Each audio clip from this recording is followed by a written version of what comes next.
సురేంద్ర నాయుడు గారితో మాట్లాడదాం. తెలుగుదేశం పార్టీ రాష్ట్ర అధికార ప్రతినిధి సురేంద్ర నాయుడు గారు, నమస్తే అండి. నమస్తే సార్. సో రెండో రోజు మహానాడు అంగరంగ వైభవంగా జరిగింది.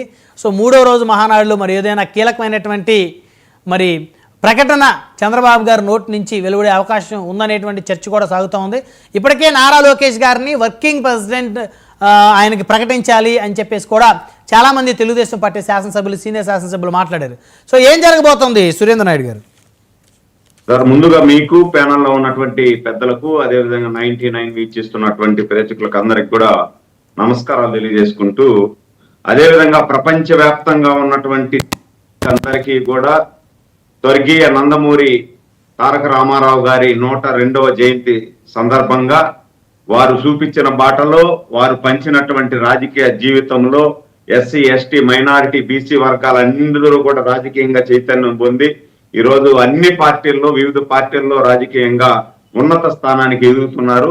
వారు చూపించిన బాటలో ప్రతి ఒక్కరు కూడా ప్రయాణించాలని చెప్పి వారి స్మృతులను స్మరించుకుంటూ విషయానికి వస్తే, ఈరోజు 2 రోజులుగా నిన్న ఈరోజు దాదాపు 25,000 మంది ప్రతినిధుల సభ అంటారు. మామూలుగా 2 సంవత్సరాలకు ఒక్కసారి తెలుగుదేశం పార్టీ జరుపుకునేటువంటి మహానాడు తెలుగుదేశం పార్టీ కార్యకర్తల్లో ఒక నూతన ఉత్సాహాన్ని నింపడం కోసం, అదే విధంగా ఇంకా ఈ 2 సంవత్సరాలు మనం ఏ కార్యక్రమాలు చేశాము, ఈ 2 సంవత్సరాల తర్వాత ఇంకా రాబోయే మహానాడుకు ఏ కార్యక్రమాలు చేసి మనం ప్రజల్లోకి వెళ్ళాలా అనే కూలంకుశంగా చర్చించుకునేది, ఒక ఇంటి పండుగలాగా చేసుకునేది మహానాడు. ఈ మహానాడులో ఈ రోజు నిన్న జరిగింది, కడపలో జరిగినటువంటి మహానాడుకు ఒక ప్రత్యేకత అనేది ఉంది. ఎందుకు ప్రత్యేకత అంటే, గత 5 సంవత్సరాలలో, అంటే నా రాజకీయ జీవితం 25 సంవత్సరాలు సార్. 25 సంవత్సరాలలో గత 5 సంవత్సరాలలో తెలుగుదేశం పార్టీ కార్యకర్త గాని, నాయకుడు గాని, అధినాయకుడు గాని అనుభవించినటువంటి కష్టాలు ఇంతవరకు రాజకీయ జీవితంలో మేము ఎప్పుడు అనుభవించాల. అంటే గతంలో భిన్నంగా జరిగింది. ఈ 5 సంవత్సరాలలో ప్రజా వ్యతిరేక కార్యక్రమాలు ఏది చేసినా ఆ ప్రజా వ్యతిరేక కార్యక్రమాలను ఎండగట్టడానికి రోడ్డు మీదకి వస్తే తెలుగుదేశం పార్టీ కార్యకర్తలనే కాదు, ప్రజల్ని కూడా బయట రానికుండా ఉక్కు పాదంతో అణిసివేసినటువంటి సందర్భాలు చూసాం. ఇవన్నిటిని కూడా వాళ్ళు ఎంత ఇబ్బంది పెడితే అంత రెట్టించిన ఉత్సాహంతో తెలుగుదేశం పార్టీ కార్యకర్తలు ప్రజల కోసం పనిచేసి అల్టిమేట్ గా అద్భుతమైనటువంటి రిజల్ట్ లో 164 స్థానాలతో ఆంధ్రప్రదేశ్ లో అధికారంలోకి వచ్చింది. ఈ 164 స్థానాలు ఇచ్చినటువంటి ప్రజలకి మనం ఏం చేయాలా, మన మీద ఎంత నమ్మకాన్ని పెట్టుకున్నటువంటి ప్రజలకి అద్భుతమైనటువంటి అభివృద్ధి, సంక్షేమం 2 కూడా చేసి, నా భూతో నా భవిష్యత్తు లాగా తెలుగుదేశం పార్టీ ఇంతకు ముందు ఉండింది వేరే, ఈ రోజు నుండి ఉండేది వేరే అనే విధంగా ముందుకు వెళ్ళాలని చెప్పి దిశానిర్దేశం ఎంచడం జరిగింది. అదే విధంగా ఇప్పుడు ఎన్టీ రామారావు గారు పార్టీ పెట్టి దాదాపు 43-44 సంవత్సరాలు అవుతా ఉంది. అప్పుడు ఏదైతే రాజకీయంగా పార్టీలోకి వచ్చి రాజకీయాల్లో చలామణి అవుతున్నటువంటి అందరూ కూడా కొంత ఏజ్డ్ పీపుల్స్ అయిపోతున్నారు. మళ్ళీ మనం ఇంకొక 40 సంవత్సరాల వరకు పునాది వేసుకొని ఈ యువతని ప్రోత్సహించి ఇంకొక 40 సంవత్సరాల వరకు రాజకీయంగా, సామాజికంగా తెలుగుదేశం పార్టీ గట్టిగా ఉండడం కోసం పునాదులైతే ఏర్పాటు చేసుకుంటున్నాం. ఆ దిశలో భాగంగానే మేమందరూ కూడా లోకేష్ గారి నాయకత్వం కావాలి, లోకేష్ గారు వర్కింగ్ ప్రెసిడెంట్ గా ఇస్తే కార్యకర్తలతో కూడా బాగా మమేకమయ్యి, ఏదైతే గత 3 సంవత్సరాల పాటు సుదీర్ఘ పాదయాత్ర చేసి లోకేష్ బాబు గారు ఒక పప్పు అని చెప్పి ఎక్కిరిచ్చినటువంటి, ఎగతాళి చేసినటువంటి నాయకులకి ఈరోజు ఒక అద్భుతమైనటువంటి నాయకుడిగా లోకేష్ బాబు గారు ప్రజల్లోకి రావడం, ఆయన అధికారంలోకి తెలుగుదేశం పార్టీని తీసుకురావడం, వీళ్ళు ఎన్ని కేసులు పెట్టినా, ఎన్ని ఇబ్బందులు పెట్టినా ఈ ఇబ్బందులు అన్నిటినీ కూడా తట్టుకొని మమ్మల్ని అందరినీ కూడా ఒక తాటి మీదకి తీసుకొచ్చి, మీకోసం నేనున్నా, నా కోసం మీరుండండి, మనం అందరూ కలిసి ప్రజల కోసం పనిచేద్దాం, ప్రజల భవిష్యత్తును బాగు చేద్దాం, ఈ ఆంధ్రప్రదేశ్ ను 30 సంవత్సరాలు వెనక్కి తీసుకెళ్లినటువంటి ఆంధ్రప్రదేశ్ ను మళ్ళీ మనం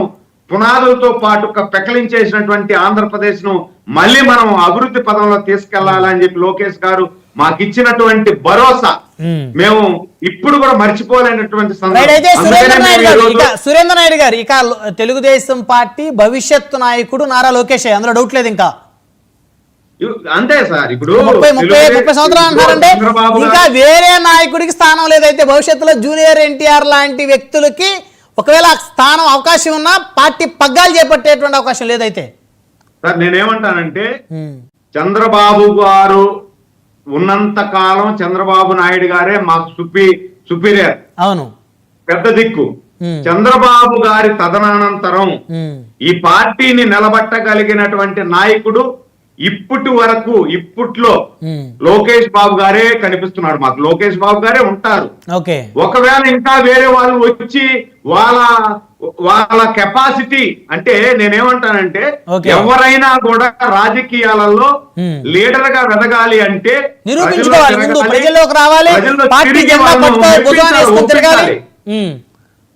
ఒప్పించాలా, మెప్పించి 2009లో జూనియర్ ఎన్టీఆర్ గారు మెప్పించలేకపోయారా? స్టార్ క్యాంపెయినర్ గా ఉమ్మడి ఆంధ్రప్రదేశ్ లో చాలా నియోజకవర్గాలు పర్యటించారు. 2009లో జూనియర్ ఎన్టీఆర్ గారు మెప్పించలేకపోయారా? సార్ ఇప్పుడు జూనియర్ ఎన్టీఆర్ గారు వచ్చారు, వచ్చి ఆ రోజు మనం అడిగినప్పుడు కూడా ఆయన ఏం చెప్పాడు, మీరు పర్మనెంట్ గా రాజకీయాల్లో ఉంటారా అన్నప్పుడు నా వయసు రాజకీయాలకు పనికొచ్చే వయసు కాదు, నాకు చాలా వయసు ఉంది, నేను ఇంకా సినిమాలు చాలా చేయాలా, ఈ మా తాత పెట్టిన పార్టీ, ఆ పార్టీ నా రక్తంలో ఉంది, నేను ఆ పార్టీలోనే ఉంటాను, నేను ఇప్పుడు రాజకీయాల్లోకి రాదలుచుకోలేదు అని చెప్పి క్లియర్ కట్ గా కరాఖండిగా జూనియర్ ఎన్టీఆర్ గారు చెప్పారు. ఇప్పుడు రేపు ఒకవేళ జూనియర్ ఎన్టీఆర్ గారు తెలుగుదేశంలో వచ్చినా తెలుగుదేశం పార్టీలో క్రియాశీలకంగా పని చేయాల్సిందే. పని చేసి ఆయన మెప్పించి ఒప్పించగలిగితే ఆయన కూడా నాయకుడు కావచ్చు. నేను కూడా మెప్పించి ఒప్పించగలిగితే నేను కూడా నాయకుడు కాగలుగుతా. నాయకుడు కాలేరు కదా సార్. రేపొద్దున కృష్ణాంజలి గారు తెలుగుదేశంలో జాయిన్ అయ్యి టికెట్ తెచ్చుకొని తెలుగుదేశంలో నాయకుడు అవ్వచ్చు, కానీ అధినాయకుడు అవ్వలేరు కదా. నాయకుడికి అధినాయకుడికి చాలా తేడా ఉంది కదా. ఒక సెకండ్ సార్, నిన్నటి వరకు అంటే గత 5 సంవత్సరాల ముందు వరకు లోకేష్ బాబు గారిని అందరూ కూడా ఎక్కిరించారు.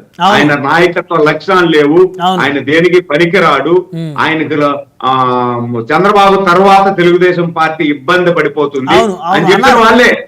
ఈవెన్ పార్టీలో తెలుగుదేశం పార్టీలో ఉన్నటువంటి కొంతమంది మంత్రులు కూడా అన్నారు, కొంతమంది పెద్ద పెద్ద నాయకులు కూడా అన్నారు.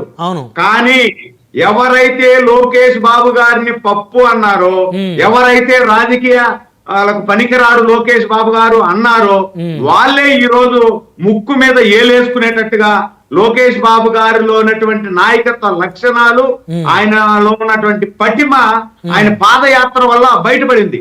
పాదయాత్రలో కూడా మీరు చూడండి, కాళహస్తిలో స్టార్ట్ అయితే కుప్పంలో స్టార్ట్ అయితే పాదయాత్ర, కుప్పం నుండి మాకు తిరుపతి నియోజకవర్గంకి వచ్చేపాటికి కాళహస్తి తిరుక్కొని ఎన్నో ఇబ్బందులు. కుర్చీ వేస్తే కుర్చీలో కూర్చొని ఇలా, ఒక స్టేజీ వేస్తే స్టేజీలో మాట్లాడనివ్వాల, కనీసం స్టూల్ వేసి స్టూల్ మీద నిలబట్టుకొని మాట్లాడేదాన్ని కూడా స్టూల్ కూడా లాగేశారు. మీరు ఇవన్నీ పెరిగేసినా నేను పక్కన ఉన్నటువంటి బిల్డింగ్ మీద నిలబడి బిల్డింగ్ నుండి మాట్లాడతాను అని చెప్పి మాట్లాడినటువంటి ఒక మంచి నాయకత్వ లక్షణాలు ఉన్నటువంటి నాయకుడు ఆయన. ఆ విధంగా ఆయన పోరాట పట్టిమ చూపించినప్పటికీ మేము కూడా మాలాంటి కార్యకర్తలు కూడా ఏమనుకున్నాం, మా మీద కూడా దాదాపు నా మీద 8 కేసులు ఉన్నాయి, నా బిడ్డ మీద ఒక కేసు ఉంది. ఇన్ని కేసులున్న ఏమనుకున్నామంటే లోకేష్ బాబు లాంటి ఆయన మీద 100 కేసులు పెట్టారు, నా మీద 8 కేసులు పెట్టి ఏముంది, ఇంకొక 20 కేసులు పెట్టుకొని ఏమైతే అవుతుందో ప్రజల కోసం మనం పనిచేయాలా అని చెప్పి ముందుకు పోయినాం. ఆ విధంగా ముందుకు పోయాం కాబట్టి ప్రజల్లో ఒక చైతన్యం తీసుకురాగలిగినాం, ప్రజల్లో నమ్మకాన్ని తీసుకురాగలిగినాం. ఎన్ని జరిగినా తెలుగుదేశం పార్టీ కార్యకర్త ప్రజల కోసం మన కోసం నిలబడతాడు, ఈ కార్యకర్త నమ్మి మనం ముందుకు పోవచ్చు అని చెప్పి ప్రజలు మమ్మల్ని నమ్మారు కాబట్టి విన్నంటి ప్రజలు రాగలిగారు. మేమందరూ కూడా లోకేష్ బాబు గారి విన్నంటి మేము నిలబడగలిగాం. అందుకనే అంత పటిమ ఉన్నటువంటి నాయకుడు కాబట్టి ఆయనకు వర్కింగ్ ప్రెసిడెంట్ గా ఇస్తే ఇంకా రాజకీయంగా అనుభవం చెందుతుంది. చంద్రబాబు గారికి ఒక 10-15 సంవత్సరాలు ఆయన ముఖ్యమంత్రిగా ఉన్నా కూడా ఏదైతే పవన్ కళ్యాణ్ గారు చెప్తున్నారో ఆ విధంగా ఇంకొక 10 సంవత్సరాల చంద్రబాబు నాయుడు గారు ఉన్నా ఆయనలో ఉన్నటువంటి నాయకత్వ లక్షణాలని ప్రజల్లో ఏ విధంగా వెళ్ళాలా, ప్రజలతో ఏ విధంగా మమేకం కావాలా, ఏదైతే అడ్మినిస్ట్రేషన్ ఏ విధంగా డీల్ చేయాలా అనేది ఇంకా బాగా నేర్చుకుంటాడు కదా లోకేష్ బాబు గారు. అందుకని మేము లోకేష్ బాబు గారికి వర్కింగ్ ప్రెసిడెంట్ ఇవ్వాలని చెప్పి ముక్త కంఠంతో మేము అందరూ కూడా డిమాండ్ చేస్తున్నాం. రేపు అది ప్రకటిస్తారనే అభిప్రాయం కూడా నాలో అయితే ఉంది. ఓకే, ఈ రోజు వర్కింగ్ ప్రెసిడెంట్ అడిగారంటే రేపు పొద్దున ఆయన ముఖ్యమంత్రిని చేయమంటారు మీరు మళ్ళీ తర్వాత రాబోయే మహానాడులో. ఇప్పుడు ఈ రాజకీయాలలో ఏదైనా జరగచ్చు అంటారులేండి, అది సాధారణ కామన్ అయిపోయింది. రాజకీయాలు ఏదైనా జరగచ్చు, రాజకీయాలు శాస్త్ర మిత్రులు ముఖ్యమంత్రి అయ్యే లక్షణాలు కేపబిలిటీ లోకేష్ బాబు గారికి ఉంటే లోకేష్ బాబు గారు అవుతాడు ముఖ్యమంత్రిగా. ఇప్పుడు జగన్మోహన్ రెడ్డి గారికి ఏ లక్షణం ఉండి ముఖ్యమంత్రి అయ్యాడు? వాళ్ళ ఆయన అడ్డం పెట్టుకునే కదా, వాళ్ళ ఆయన శవాన్ని అడ్డం పెట్టుకునే కదా ముఖ్యమంత్రి అయ్యాడు. ఆయన మీద ఉన్నటువంటి ప్రేమ అభిమానంతోనే కదా ఆయన ముఖ్యమంత్రి అయినాడు. అట్లా ప్రజలు ఇచ్చారు ఆయనకి, ప్రజలు ఆయనకి మెజార్టీ సీట్లు ఇచ్చారు, పట్టం కట్టారు కాబట్టి అయ్యాడు. అంతేగాని అంత ఈజీగా అవ్వలేదు కదా సార్, ఒకసారి అవకాశం ఇవ్వాలి. నేను చెప్పేది కూడా అదే సార్, నేను చెప్పేది కూడా అదే. ఏ విధంగా అయ్యగలిగాడు? ఇప్పుడు తల్లి, చెల్లి, బాబాయి అందరూ తిరిగి ఆయన వెనకమిటి నా తండ్రి లేని బిడ్డ అని చెప్పి విజయమ్మ పొంగు పట్టుకొని పొంగు చాపి అడిగింది కాబట్టి ఈ రోజు అన్ని సీట్లు ఇచ్చినాయి. అది నిలబెట్టుకోగలిగి ఉంటే ఆయన మళ్ళా ఇంకొకసారి ముఖ్యమంత్రి అంటాడు. ఒక ఛాన్స్ ఇచ్చాడు, ఛాన్స్ అయిపోయింది, నిలబెట్టుకోలేకపోయాడు. ఇంకా భవిష్యత్తులో ముఖ్యమంత్రి అయ్యే ప్రసక్తి లేదు అని మీరు చెప్పకూడదు, పబ్లిక్ చెప్పాలండి. మళ్ళీ మాట్లాడదాం. మనతో వైఎస్ఆర్సీపీ నుంచి చిన్నపరెడ్డి గారు ఉన్నారు.